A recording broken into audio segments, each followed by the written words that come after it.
The single biggest mistake that people make when creating insights is they mistake observations for insights. Observations are the building blocks of insights, but they are ultimately just facts. People enjoy the preparation of food more than the eating sometimes is not an insight, it's an observation. Unless we know why, we can't move on to creating a useful value proposition.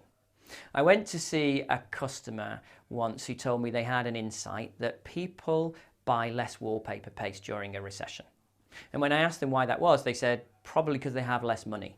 Well, maybe, or maybe because they're buying and selling less houses and people tend to decorate their houses in order to maximise the value before a sale, or decorate their houses after a sale in order to personalise the house to their own tastes. Maybe paint has come into fashion during the recession and wallpaper is seen as just too expensive.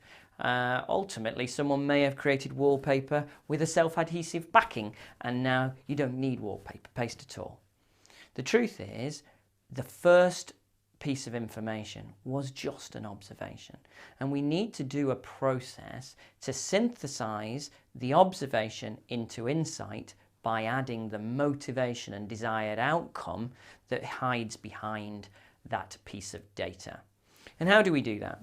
Well, what we do is we do an insight synthesis workshop. We collect together those observations. There's nothing wrong with them as the start point. In fact, they're incredibly valuable, and we can draw that information from all sorts of sources, from quantitative studies, from trends presentation, from forecasts, from share data, from any kind of useful source of information about the customer and the market and our products. But then we need to turn them into insights by adding the motivation and the desired outcome that the customer has. And we can only do that initially by creating some hypothesis. So we call these first draft insights hypothesis insights, because until we've tested and validated them with the customer, they're not real validated insights. But they do create good stimulus for our conversation with the customer.